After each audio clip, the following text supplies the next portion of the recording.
Bihar Congress party में खलबली much सकती है, क्योंकि हाईकमान को जानकारी हो गई है कि 9 सीट जब लोकसभा में दिया गया था, महज 3 सीट क्यों हम जीत पाए।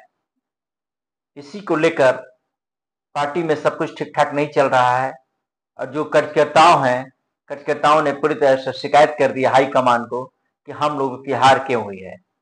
कांग्रेस बिहार के प्रदेश अध्यक्ष को बदल सकती है कांग्रेस। अखिलेश प्रसाद सिंह के अध्यक्ष पद से हटाए जाने की चर्चा पार्टी के भीतर तेज हो गई है। अखिलेश सिंह पर सेल्फ इंटरेस्ट में राजनीति करने का आरोप लगाया जा रहा है। पार्टी के भी नेताओं का मानना है कि उन्होंने कभी खुद को कभी बेटे को बढ़ाने की कोशिश की है। पार्टी के बारे में उन्होंने कभी नहीं सोचा है। लोकसभा चुनाव में कांग्रेस ने 9 सीट पर उम्मीदवार उतारे थे, लेकिन महज 3 सीट पर ही सिमट कर रह गई। चुनाव परिणाम के बाद कांग्रेस के प्रदेश अध्यक्ष ने हार की जवाबदेही खुद नहीं लिया है, बल्कि उन्होंने कहा कि पार्टी विरोधी काम करने वालों पर ही कार्रवाई होगी। तो यानी इस तरह का वो आरोप लगा रहे हैं और अखिलेश सिंह पर यह भी आरोप लगा है कि उन्होंने सेल्फ इंटरेस्ट में पॉलिटिक्स की है। उनका राज्यसभा का टर्म पूरा हो गया था, वो चाहते तो किसी और को भेज सकते थे, लेकिन दोबारा वो कांग्रेस के राज्यसभा चुनकर चले गए।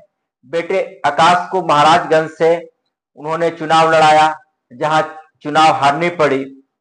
किसान कांग्रेस के प्रदेश उपाध्यक्ष धीरेन्द्र कुमार ने आरोप लगाया है कि अध्यक्ष अखिलेश प्रसाद सिंह पर गंभीर आरोप लगाते हुए कहा है कि जून माह में उन्होंने पार्टी के राष्ट्रीय अध्यक्ष मल्लिकार्जुन खड़गे को पत्र लिखा था, जिसमें उन्होंने गंभीर आरोप लगाते हुए कहा कि टिकट बंटवारे में लेन देन भी किया गया है। हालांकि ये तो जांच की विषय है कि लेन देन किया गया है नहीं किया गया है, लेकिन जिस तरह का आरोप लगाया जा रहा है ये भी गंभीर आरोप है, क्योंकि कार्यकर्ता जो होते हैं, जमीनी कार्यकर्ता होते हैं, उनको एक एक चीज जानकारी होता है। साथ ही बाहरी प्रत्याशी को भी टिकट देने का उन पर आरोप लगाया गया है। गलत नीति राजद से प्रेम के चलते ही पार्टी को बिहार में 3 सीटों पर संतोष करना पड़ा। कांग्रेस को 9 में से 7 सीटों पर जीत तय थी, ये कार्यकर्ता आरोप लगा रहे हैं। कांग्रेस से 9 उम्मीदवारों को टिकट दिया गया था। 9 में से 4 सीटों पर नेताओं को बेटे को लड़वाया गया। 3 उम्मीदवार ऐसे थे जिन्होंने कभी न कभी पाला बदला था। अंशुल अभिजीत मीरा कुमार के बेटे हैं, वे पटना साहिब से चुनाव लड़े। सन्नी हजारी को समस्तीपुर से टिकट मिला। उनके पिता महेश्वर हजारी जेडीयू से सरकार में मंत्री थे और कांग्रेस को टिकट आकाश सिंह को मिल गया। अखिलेश सिंह के बेटे आकाश को महाराजगंज से टिकट मिला था। अजय निषाद को मुजफ्फरपुर से टिकट। वे चुनाव से पहले बीजेपी से कांग्रेस में शामिल हुए थे। उनके पिता कैप्टन जयनारायण निषाद मुजफ्फरपुर से 2 बार सांसद रह चुके थे। सभी नेताओं के बेटे को चुनाव हार गए। मनोज कुमार को सासाराम से टिकट मिला, वे बसपा से कांग्रेस में आए थे। अजीत शर्मा को भागलपुर से टिकट मिला, वे भागलपुर के विधायक हैं, लेकिन 2009 में अजीत शर्मा बसपा से चुनाव लड़े थे। तारिक अनवर को कटिहार से टिकट मिला, उन्होंने तो कांग्रेस छोड़ शरद पवार के साथ मिलकर एनसीपी बना ली थी। कटिहार से एनसीपी के टिकट पर सांसद भी रह चुके हैं। टिकट बंटवारे पर कई तरह से सवाल उठ रहे हैं। इससे यह भी मैसेज गया है कि राजपूत और भूमिहार के वोटों को ट्रांसफर कराने में अखिलेश असफल रहे हैं। अखिलेश प्रसाद सिंह ने कांग्रेस मुख्यालय सदाकत आश्रम में भी श्री कृष्ण की जयंती का भव्य आयोजन किया था। उसमें आरजेडी सुप्रीमो लालू प्रसाद यादव को मुख्य अतिथि बनाया था। लालू प्रसाद ने मंच से कहा था कि अखिलेश प्रसाद सिंह को पहली बार मैंने ही राज्यसभा भेजवाया, इसके लिए जेल से ही फोन कर सोनिया गांधी से पैरवी की।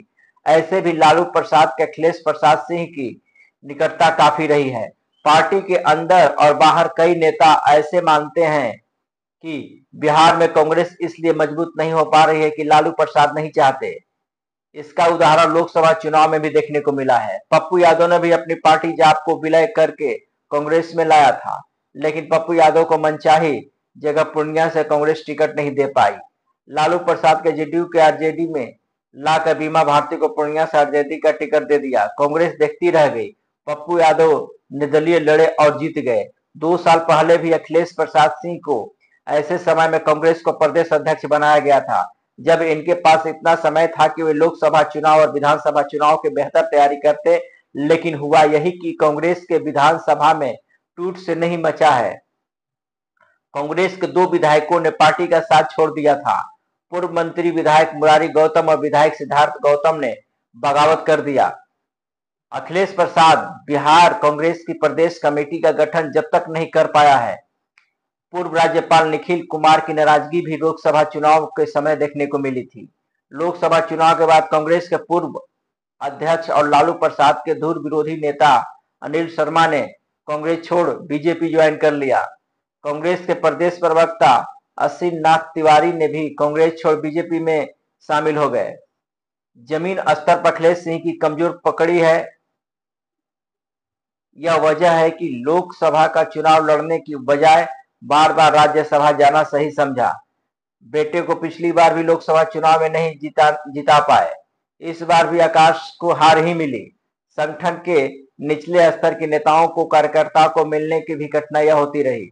अखिलेश प्रसाद सिंह लोकसभा सहित कई सदनों के सदस्य रह चुके हैं, लेकिन अब की राजनीति, उनकी रणनीति से पार्टी बिहार के विधानसभा कमजोर हुई है। कांग्रेस प्रदेश अध्यक्ष पद के लिए कई नामों की चर्चा है। कांग्रेस ओबीसी पॉलिटिक्स में पूरी तरह से पिछड़ रही है। राहुल गांधी लगातार जनगणना की मांग कर रहे हैं और ओबीसी पॉलिटिक्स पर फोकस भी कर रहे हैं, इसीलिए कोई चौंकाने वाला नाम भी सामने आने वाला है। तो यानी इस तरह का जिस तरह आरोप लग रहा है अखिलेश कुमार सिंह पर, जो प्रदेश अध्यक्ष है, कहीं ना कहीं कार्यकर्ता पूरी तरह से नाराज हैं और पूरी तरह से जमीन जो है खिसक गई है कांग्रेस की। और कांग्रेस कभी भी अपना जनाधार नहीं समझ पाई कि हमारा जनाधार कितना है। वो कहीं ना कहीं बैसाखी के सहारे बिहार में भी चुनाव लड़ती रही और यही नतीजा है कि उसको हार का नतीजा भुगतना पड़ा। अब यह देखना होगा कि कांग्रेस अब किसको प्रदेश अध्यक्ष बनाती है, क्योंकि 2025 में विधानसभा चुनाव भी बिहार में होना है। यदि अभी से ही अगर वो अपना रणनीति नहीं तैयार करती है तो हो सकता हो कि बिहार विधानसभा चुनाव में भी अपना वो पूरी तरह से रण क्षेत्र में, मैदान में अपने प्रत्याशी को नहीं उतार पाएगी, क्योंकि जिस तरह आरोप प्रत्यारोप लग रहा है तो कहीं ना कहीं उनको जब मैदान बनाना होगा कि एक अच्छे अध्यक्ष की चयन करना होगा। जिस आरक्षण की मांग जिस आरक्षण का मांग राहुल गांधी कर रहे हैं, वैसे ओबीसी को यहाँ पर अध्यक्ष बनाना होगा ताकि पूरी तरह से राज्य का विकास कर सके और जमीनी जो कार्यकर्ता भटक रहे हैं उन पर पूरी तरह से ध्यान दे सके। यानी इसी तरह खबरें और पॉलिटिक्स से भी खबरें हमारे साथ देखते रहिए। तब तक के लिए दीजिए नमस्कार, धन्यवाद।